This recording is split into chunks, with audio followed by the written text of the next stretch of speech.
देखिए, परीक्षक आपको नहीं जानता, उसकी आपको जानने में रुचि भी नहीं है ना।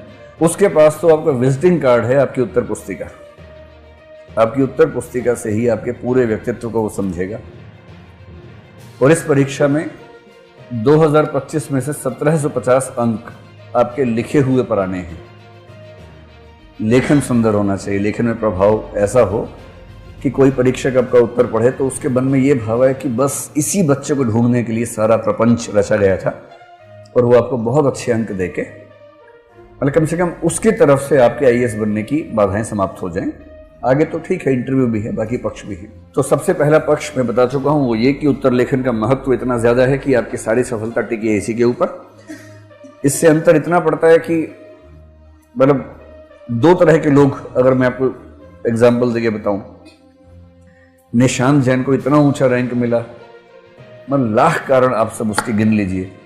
मुझसे जब जब पूछा जाएगा, मैं निशांत से भी कहता हूं, सबसे कहता हूं कि सबसे बड़ा कौशल उसका लेखन कौशल है।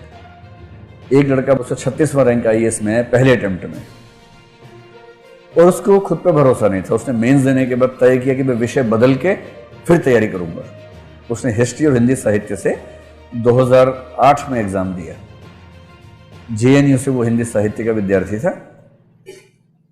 जब उसने दे दिया एग्जाम तो उसको लग रहा था कि मैं हिस्ट्री में बहुत अच्छा लिख नहीं पाया हूं, मुझे भरोसा नहीं जम रहा, मैं हिस्ट्री छोड़ के फिलॉसफी लेना चाहता हूं।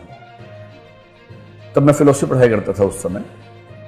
उसने मेंस देने के बाद फिलॉसफी में एडमिशन लिया, फिलॉसफी पूरा 3 महीने पढ़ भी लिया, तैयार कर लिया। उसके बाद मेंस का रिजल्ट आया, उसने इंटरव्यू दिया। इंटरव्यू उसका बहुत अच्छा नहीं हुआ। संयोग से हुआ यह कि जो इंटरव्यू बोर्ड के चेयरपर्सन थे बहुत आध्यात्मिक व्यक्ति थे, उनको ईश्वर अध्यात्म में बहुत रुचि थी। वो हर उम्मीदवार से पूछते थे ईश्वर के बारे में, उम्मीद और अध्यात्म के बारे में। और जब कोई आध्यात्मिक बात करता था तो सुर से सुर मिल जाता था उनका, बहुत खुश होते थे।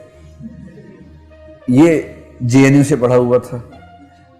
जेएनयू में ह्यूमैनिटीज बैकग्राउंड में विचारधाराओं का जो असर है, उसमें गैर आध्यात्मिक विचारधाराएं केंद्र में रहती हैं।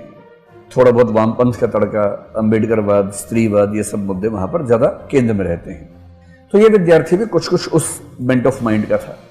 चेयरपर्सन ने पूछा, अध्यात्म को लेकर 2-4 सवाल पूछे, ईश्वर को लेकर पूछे। इसने खुल के कहा कि मेरी ईश्वर में कोई रुचि नहीं है। क्या आप विश्वास करते हैं? जी नहीं, मेरा विश्वास है कि ईश्वर नहीं है।